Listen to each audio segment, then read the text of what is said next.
capítulo 31, verso 18. Y dice la palabra de Dios de la forma siguiente: escuchando he oído a Efraín que se lamentaba.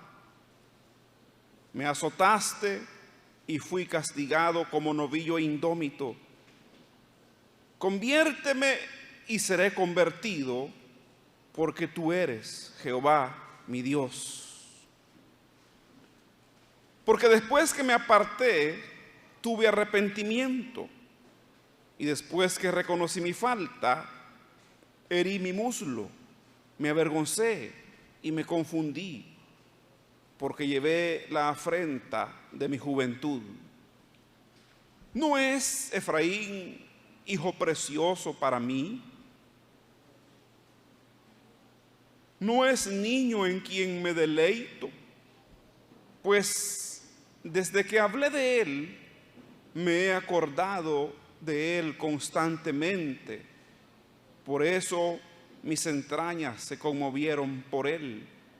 Ciertamente tendré de él misericordia, dice Jehová. Amén.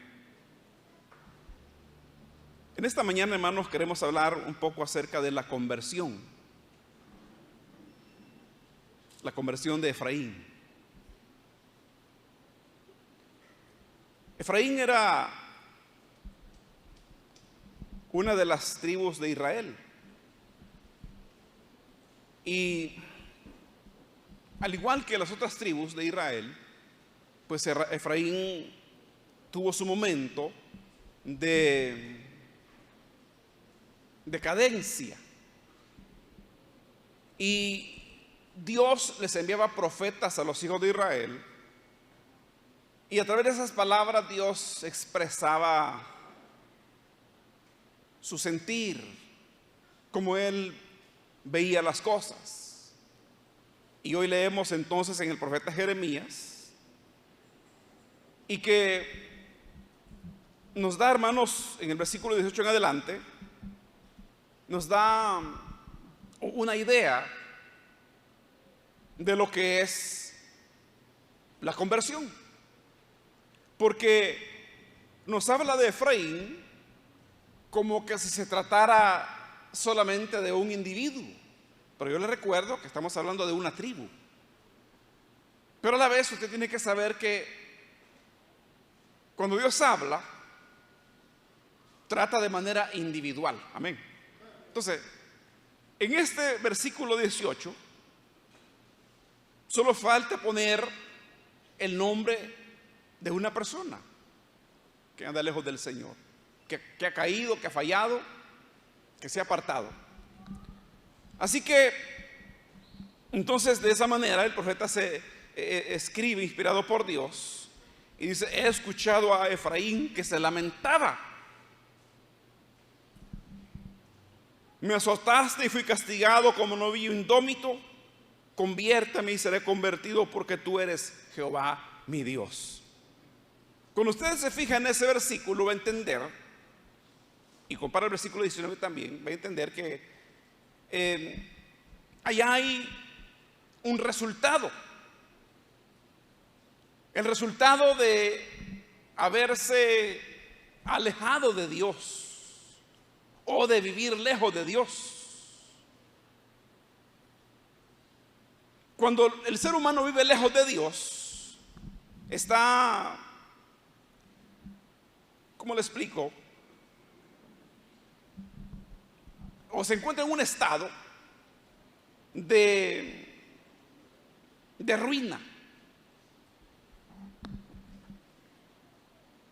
Nosotros hemos oído la palabra pecado y creemos que es una palabra religiosa, lo cual no es cierto, porque pecado significa errar el blanco. Y esta palabra era muy ocupada en el caso de los arqueros, cuando tiraban con su arco a la diana, su flecha, y fallaban, decían: pequé. Sí, porque no le dio al blanco, ¿verdad? No hizo las cosas bien. hay defecto en su comportamiento. Un defecto que no es acorde a la versión original del ser humano.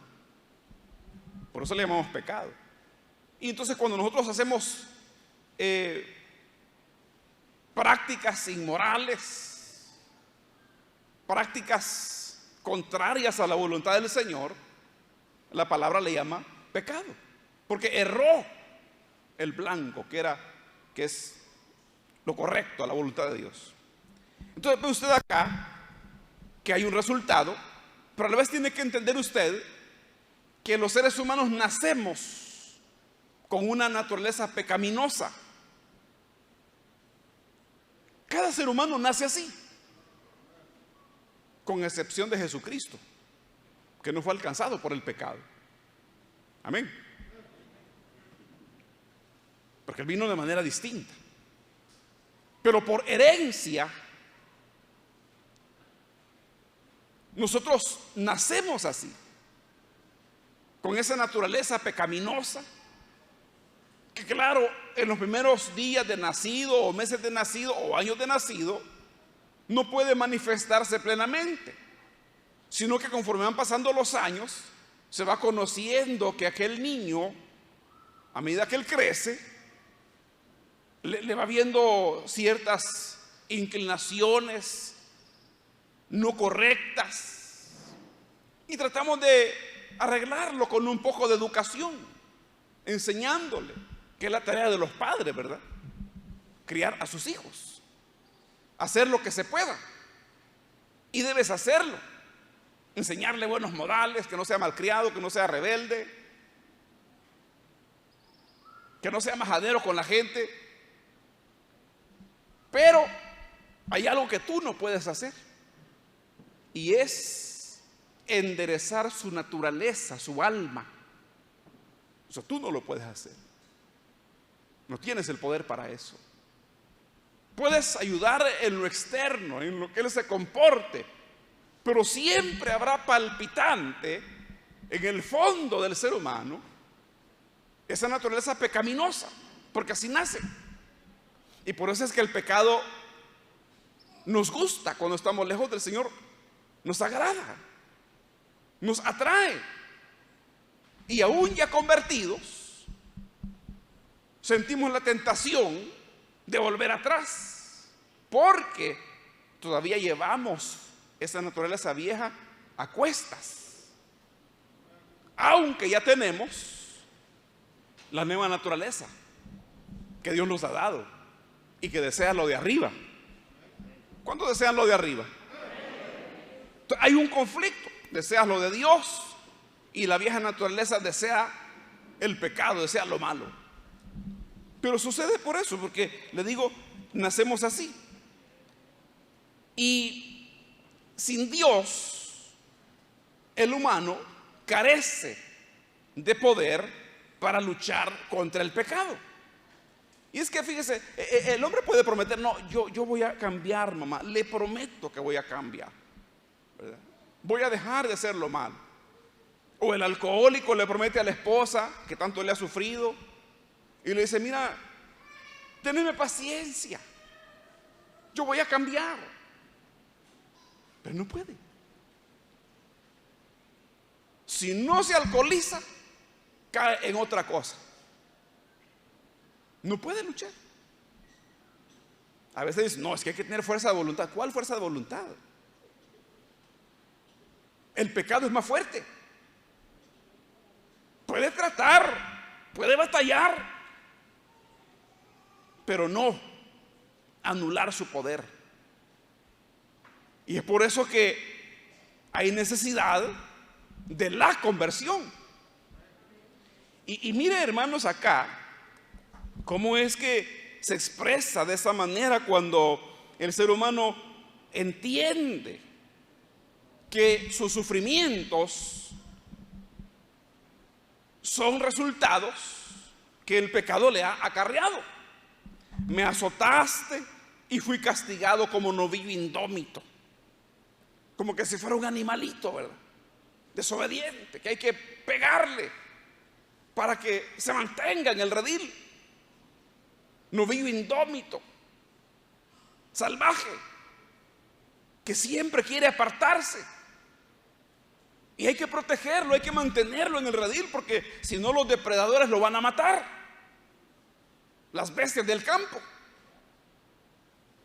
Y entonces el ganadero recurre al dolor para mantener al novillo lejos del peligro. Ahora compare esto con el ser humano. Muchas veces Dios azota al hombre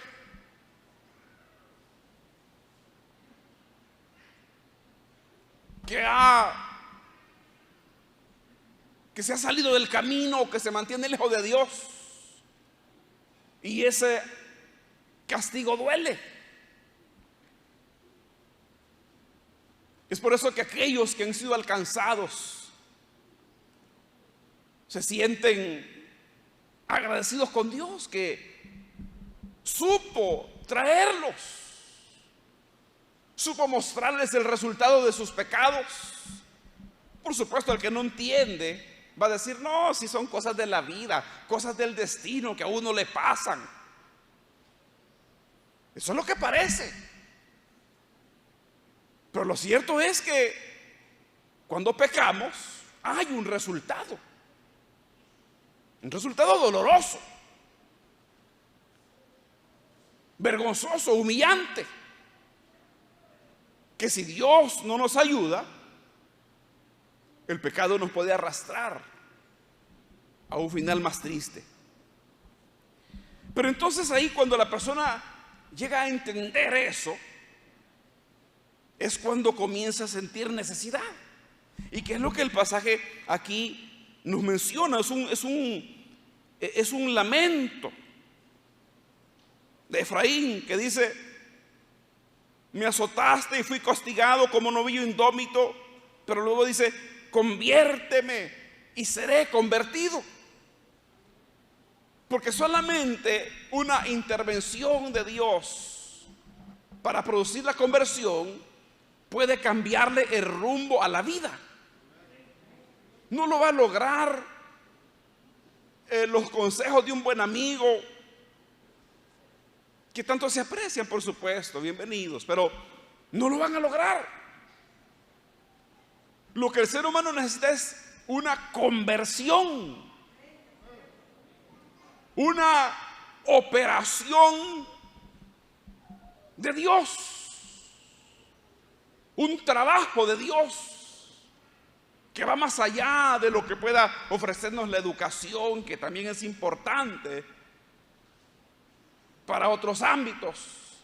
Pero cuando se trata de tener paz con Dios, cuando se trata de luchar contra el pecado y nuestra vieja naturaleza, solamente la conversión.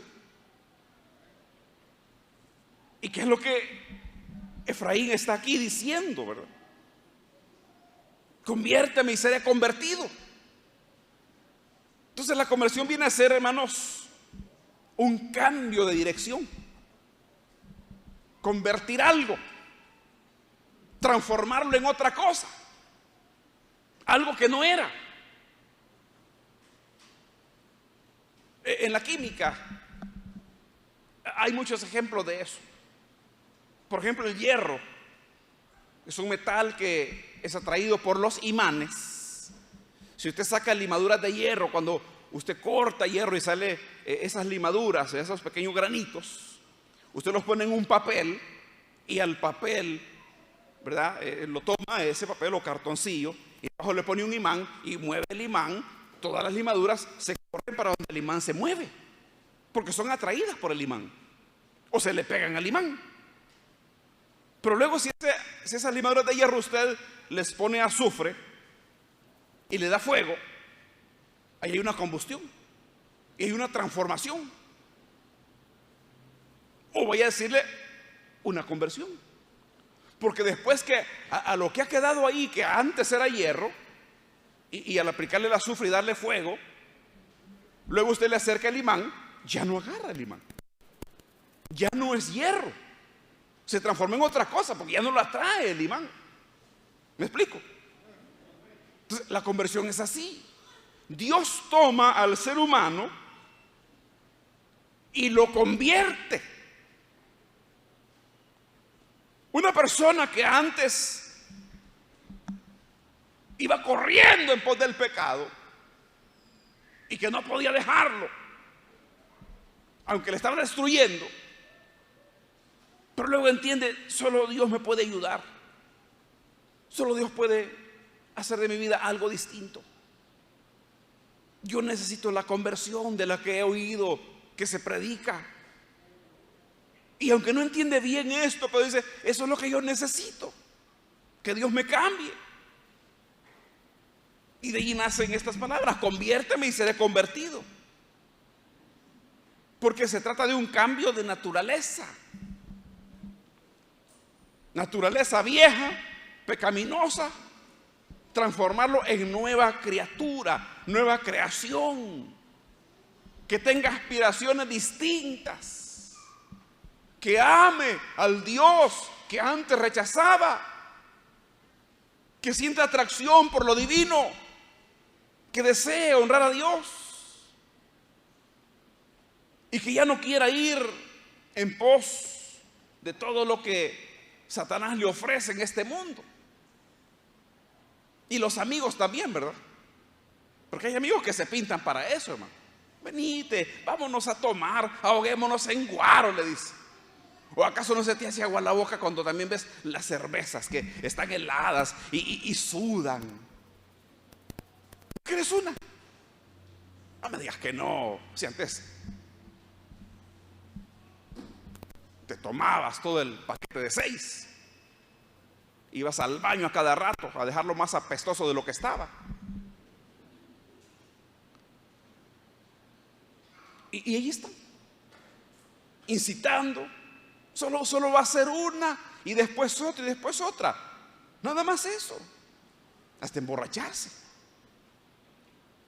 Bueno, ese es un pequeño ejemplo, ¿no? Porque hay un montón de desviaciones que los humanos podemos tener, ¿verdad? Pero fíjese, solo Dios puede producir un cambio para que aquel que le gustaba la marihuana ya no le guste, para aquel que era un alcohólico pueda alejarse, pueda comprender el daño, no solo de eso, sino de los demás pecados que hay. Y no lo hace por religión, porque a veces la gente se equivoca. Dice: ahí te prohíben ir a bailar, te prohíben ir a tomar, te prohíben decir mentiras. No, nadie me prohíbe nada. Yo siento el deseo de ser fiel a Dios. Y aunque el cristiano no es perfecto, pero trata, lucha cada día. Y el pecado no le causa alegría ni satisfacción, sino solo tristeza. No es como antes. ¿Por qué? Porque solo Dios puede hacer el cambio. Y es lo que Efraín aquí, o la figura esta que el profeta nos ofrece cerca de Efraín, está lamentándose: conviérteme y seré convertido. Porque solo así va a cambiar el ser humano. ¿Cómo va a cambiar este país? ¿Cómo creen que va a cambiar este país? ¿O cómo podría cambiar? Solo a través de la conversión, hermano. Si es que miren, aquí está pasando un error. Muchos quieren arreglar el gobierno para arreglar el país, arreglar el gobierno para producir un avivamiento en la nación. Error. Solo Dios actuando en los individuos. Solo así funciona. Todos los problemas sociales solo tienen una solución: Dios. Nada más. La solución no es conseguirles un montón de cosas a la gente, aunque si se puede hacer que se haga, pero eso no va a arreglar las cosas, porque las cosas se acaban, se las dan a la gente se las acaba y queda igual como antes, pero la conversión, esa queda para siempre, hermano, y comienza una vida nueva en la cual Dios va a estar con la persona ayudándole. Así que aquí está el lamento, entonces, pidiendo que Dios intervenga, porque al fin y al cabo, hermano, solo Dios puede producirla, solo Él tiene el poder de lograrla, nadie más. Aquí lo dice: porque tú eres Jehová mi Dios. Miren, solo el creador del hombre puede arreglar al hombre. Es como las cosas que se hacen, ese teclado que está ahí, para que pueda ser reparado, el inventor tuvo que dejar instrucciones que otro ser humano, tomando esas directivas, lo logra reparar. Pero ¿qué hay de algo que es totalmente desconocido, como es el ser humano? Que se han hecho estudios del hombre. La psicología, por ejemplo, es el estudio de la psiquis, del alma, y tratan de arreglar el alma a través de terapias y lucha. Y la psicología no es una ciencia exacta, no siempre funcionará, pero Dios, con su poder, Él sí puede arreglar al ser humano, porque Él nos creó. Aquí dice: porque tú, Jehová, eres mi Dios. ¿Y cómo lo hace Dios? Pues lo hace a través del Espíritu Santo, hermano. Porque ya le dije, no es una cuestión religiosa, no es cuestión de que ya vine a la iglesia, qué bonito, que voy a estar con los hermanos, ¿verdad? Y voy a venir a todos los cultos y de aquí ya no me voy. Está bien, quédate, bienvenido.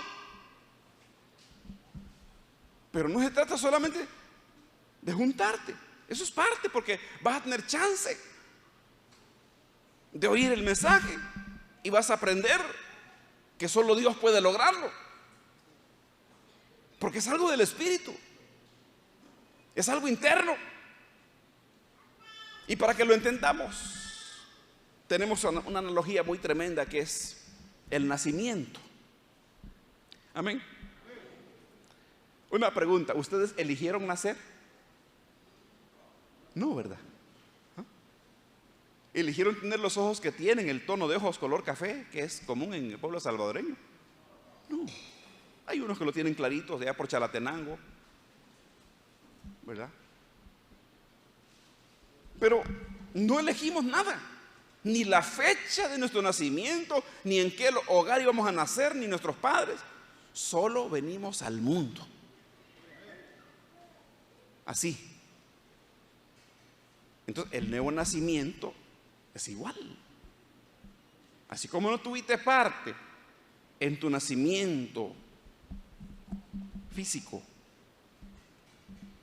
tampoco tienes poder en el nuevo nacimiento, el espiritual, el producido por el Espíritu de Dios. Y eso te enseña a ti y a mí que solo Dios tiene ese poder. Entonces, aspiraciones podemos tener. Señor, yo quiero ser más como tú, dice el canto, ¿verdad? Pero solo Dios lo puede hacer.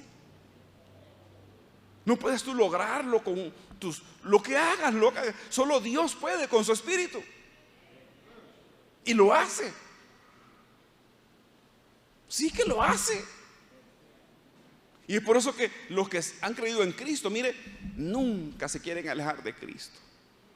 Podrán tener sus épocas quizás de enfriamiento, y que aparentemente pues la llama aquella parece apagarse, pero no se apaga, porque queda ahí para siempre. Y esa persona volverá. Amén.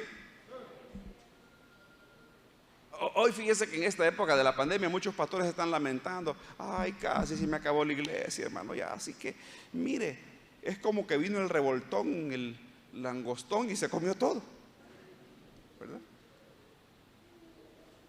Pero aquel que nació de nuevo va a regresar,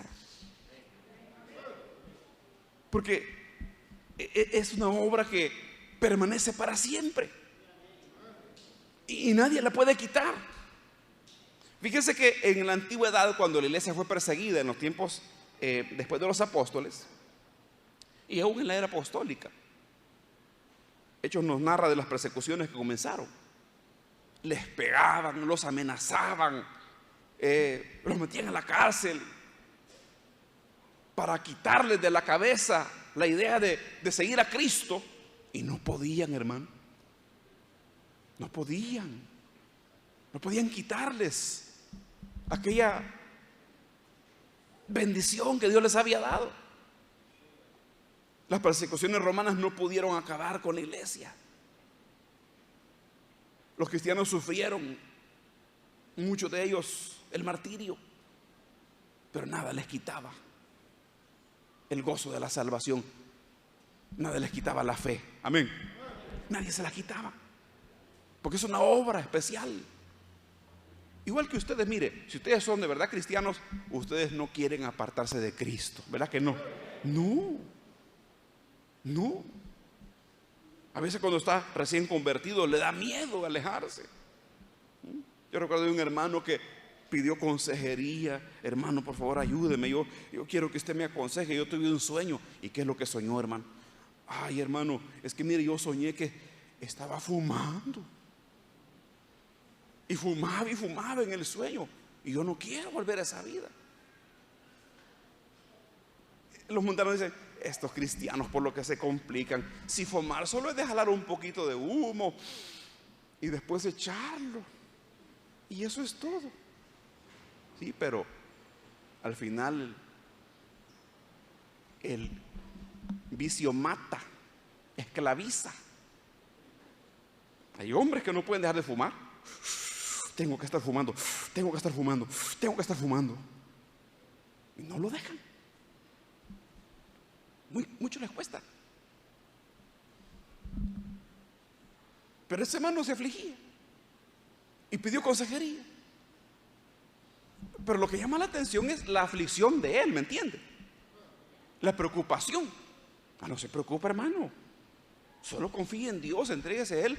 Cada día pídale que lo ayude y va a ver que lo va a ayudar. Y cabal, hermano. Pero lo importante es que deseemos honrar al Señor, ¿me entiende, hermano? Que nos interese a nosotros. Entonces, eso es lo que sucede, hermano, cuando Dios ha obrado. Y es lo que aquí, en un sentido, ¿cómo le explico yo? Se nos presenta a esta tribu como que si fuera un individuo solamente que quiere dejar lo malo. Y fíjese, versículo 19 nos da a nosotros una explicación de lo que es el arrepentimiento. Después que me aparté, tuve arrepentimiento. Y después que reconocí mi falta, herí mi muslo, me avergoncé y me confundí, porque llevé la afrenta de mi juventud. Porque el pecado siempre va a dar vergüenza.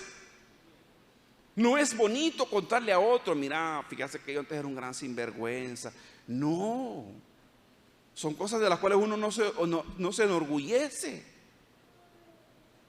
A veces testificamos, pero da vergüenza lo que éramos nosotros. Es un pasado lleno de vergüenza. Pero lo entendemos así hasta que el arrepentimiento ha llegado. Y los frutos del arrepentimiento son esos: caminar en una dirección distinta a la que antes íbamos. Arrepentirse no es darse golpes de pecho en una procesión, ¿verdad? De la Semana Mayor, que ahí va la gente haciendo el mate, el bolo ahí va, y aquí se le nota en el saco la boquilla de la pacha, ¿verdad? Que se va a tomar cuando termine la procesión. O en los entierros. Algún doliente entregado al alcohol llega y llora. Miren cómo llora. Llora, pero porque el alcohol lo hace llorar. Pero no hay un fruto de arrepentimiento en esas acciones.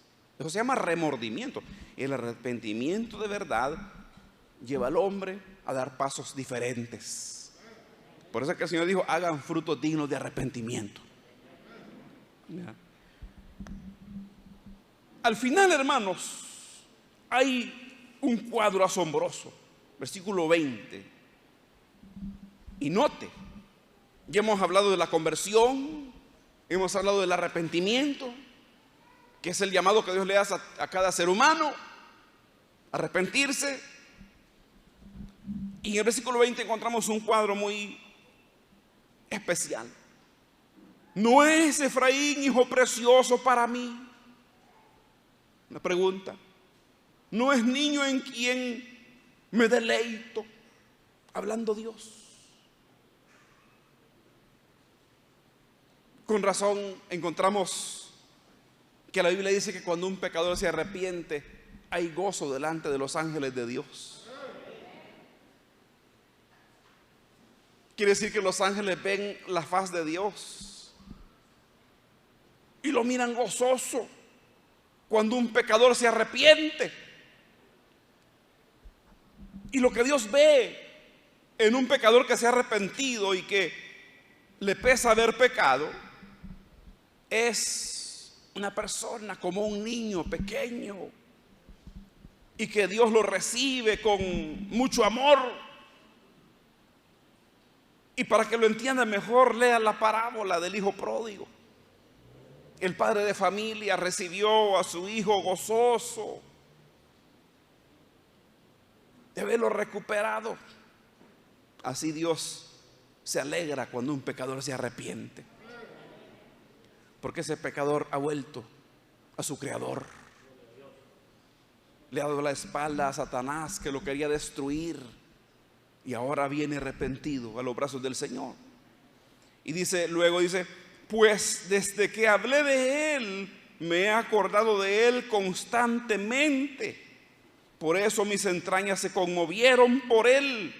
Ciertamente tendré de él misericordia, dice Jehová.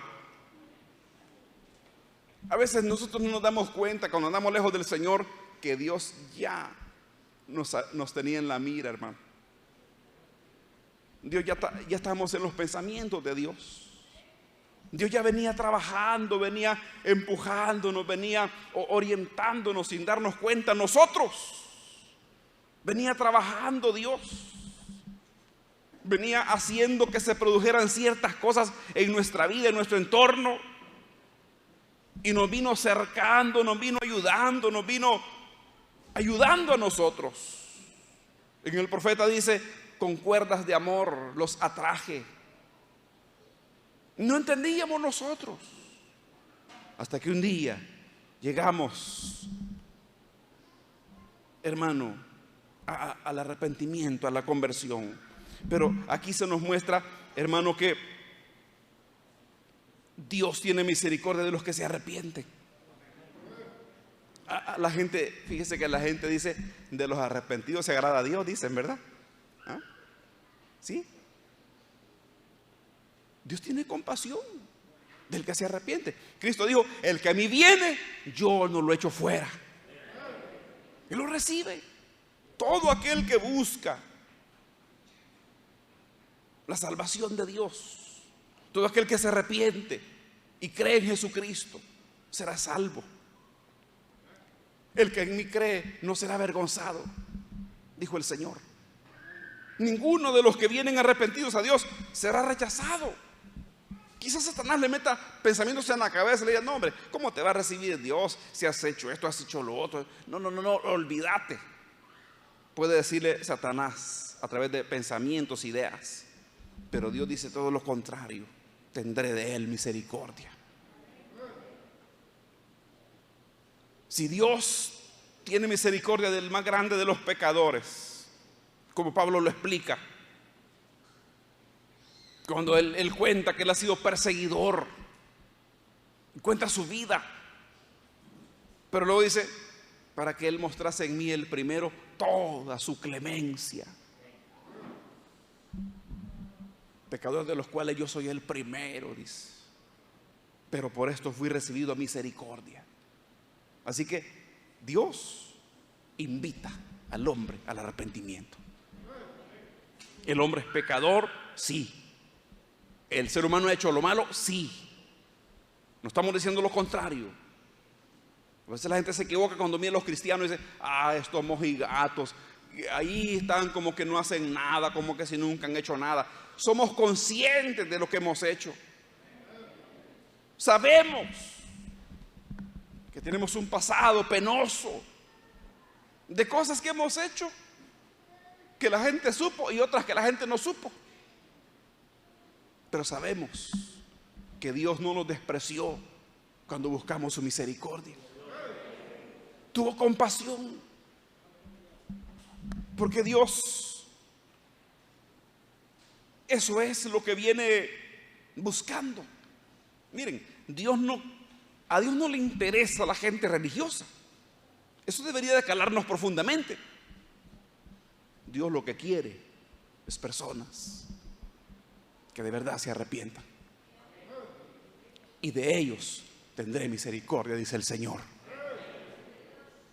Eso tenemos que tenerlo siempre presente. ¿Cómo va a cambiar una nación? Solamente por la gracia de Dios. No hay otra vía. No hay otra vía. No hay otra vía. Solo Dios. Amén. Vamos a inclinar el rostro, hermanos, y vamos a orar al Señor.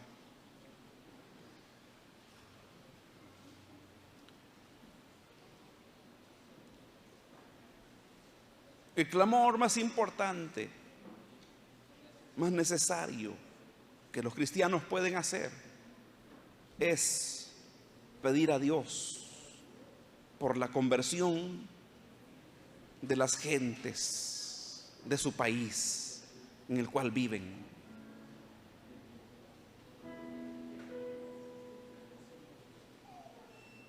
Solo Dios puede producir la conversión.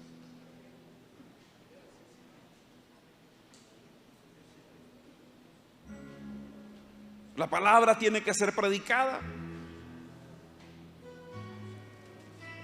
y será necesario que el Espíritu Santo obre en las almas de los hombres.